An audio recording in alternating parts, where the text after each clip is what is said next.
सज्जनों, ओम नमो भगवते वासुदेवाय। सभी सज्जनों को ओम नमः शिवाय। आज आपके साथ में हम एक ऐसा प्रसंग प्रस्तुत कर रहे हैं जिससे भगवान ने राजा मोरध्वज की परीक्षा ली और अर्जुन जी उसके गवाह बने। तो कथा का प्रसंग क्या है, कथा की शुरुआत कैसे होती है कि महाभारत युद्ध की समाप्ति के बाद अर्जुन को ये भ्रम हो गया कि वो श्री कृष्ण जी के, भगवान श्री कृष्ण के सर्वश्रेष्ठ भक्त हैं। अर्जुन सोचते हैं कि कन्हैया ने मेरा रथ चलाया है, मेरे साथ रहे हैं, इसलिए मैं भगवान का सर्वश्रेष्ठ भक्त हूँ। अर्जुन को क्या पता था कि वो केवल भगवान के धर्म की स्थापना का एक जरिया थे, माध्यम थे। फिर भगवान ने उनका गर्व तोड़ने के लिए उसे एक परीक्षा का गवाह बनने के लिए अपने साथ ले चले। श्री कृष्ण और अर्जुन ने योगियों का वेश बनाया और वन से एक शेर को पकड़ा। क्या किया उन्होंने? वन से एक शेर को पकड़ लिया और पहुंच जाते हैं भगवान विष्णु के परम भक्त राजा मोरध्वज के द्वार पर। राजा मोरध्वज बहुत ही दानी और आवभगत करने वाले थे। अपने दर पे आए किसी को भी वो खाली हाथ या बिना भोजन के नहीं जाने देते थे, आदर सत्कार करते थे।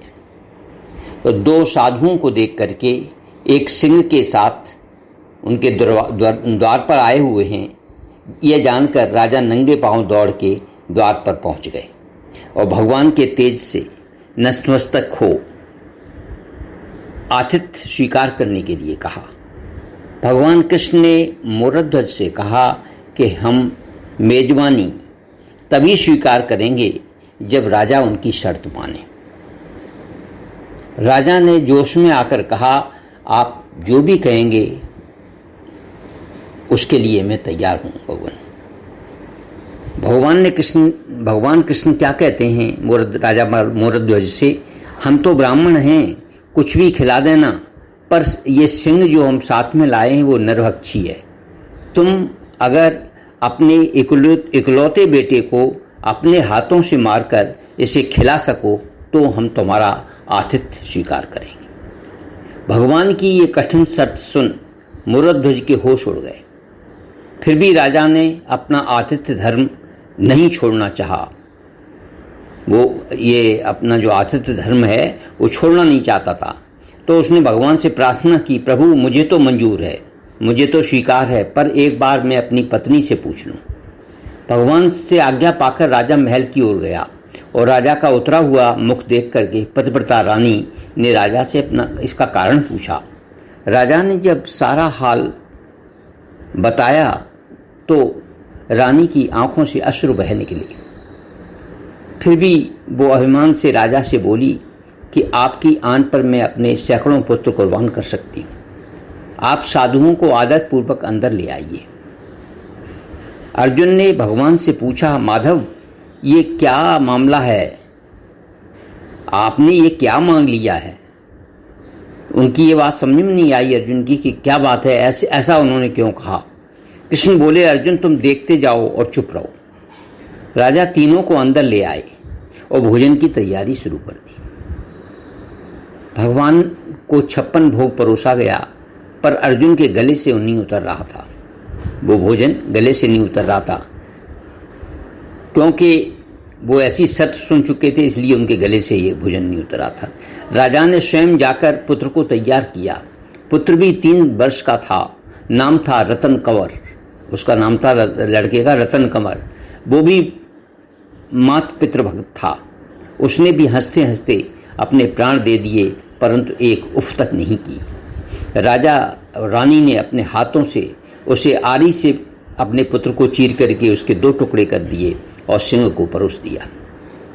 भगवान ने भोजन ग्रहण किया, पर जब रानी ने पुत्र का आधा शरीर देखा तो वे अपने आंसू नहीं रोक पाई। भगवान इस बात पर गुस्सा हो गए कि लड़के का एक फाड़ कैसे बच गया। भगवान रुष्ट होकर जाने लगे तो राजा रानी रुकने की मिन्नतें करने लगे, विनती करने लगे, निवेदन करने लगे। अर्जुन को एहसास हो गया था भगवान मेरे ही गर्व को तोड़ने के लिए ये सब कर रहे हैं, मेरा अभिमान तोड़ना चाहते हैं, इसलिए ये सब कर रहे हैं।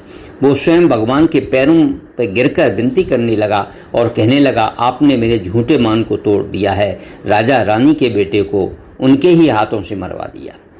अब रूठ के जा रहे हो, ये उचित नहीं है प्रभु जी, मुझे माफ़ करें, मुझे क्षमा करें और भक्त का कल्याण करें। तब केशव ने अर्जुन का घमंड टूटा जानकर रानी से कहा कि वो अपने पुत्र को आवाज़ दें।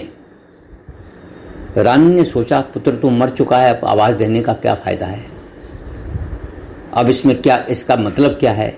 पर साधुओं की आज्ञा मानकर उसने पुत्र को आवाज़ लगाई, अपने पुत्र को आवाज़ लगाई, अपने रतन कुंवर। कुछ ही क्षणों में क्या चमत्कार होता है कि जो मृत पुत्र है जिसका शरीर शेर ने खा लिया था, वो हंसते हुए आकर अपनी माँ से लिपट गया। भगवान ने मोरध्वज और रानी को अपने विराट स्वरूप का दर्शन कराया और पूरे दरबार में वासुदेव कृष्ण की जय जयकार होने लगी। भगवान के दर्शन पाकर अपनी भक्त सार्थक जान मोरध्वज की आंखें भर आईं, अश्रु बहने लगे, वो बुरी तरह से बिलखने लगे।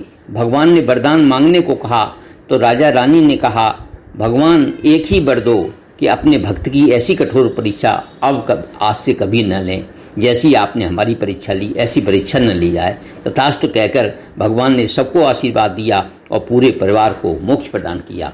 ये है मोरध्वज की कथा, जो कि अर्जुन के गर्व को तोड़ने के लिए उन्होंने उनको अपना जो परीक्षा ली थी मोरध्वज के पुत्र को बलिदान के रूप में लेकर के, वो उनको गवाह बना करके इस तरह की परीक्षा उन्होंने ली और इससे अर्जुन का घमंड टूट गया। लेकिन मोरध्वज अमर हो गए।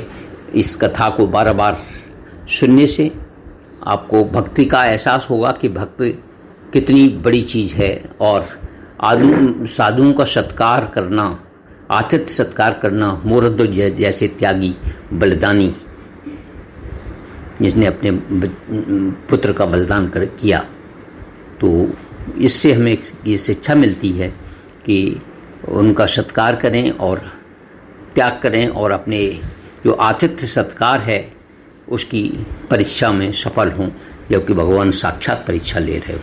तो ये ओम नमः शिवाय, ओम नमो भगवते वासुदेवाय, ओम नमो भगवते वासुदेव, श्री कृष्ण वासुदेवाय, हरे परमात्मने प्रताप क्लेशनाशाय गोविंदाय नमः। हम अपनी बात को यहीं विराम देते हैं। अगर आपको हमारा ये वीडियो पसंद आए तो कृपया इसे लाइक करें, सब्सक्राइब करें, शेयर करें, ज़्यादा से ज़्यादा लोगों को फॉरवर्ड करें, जिससे वो भी इस कथा के माध्यम से लाभान्वित हो सकें।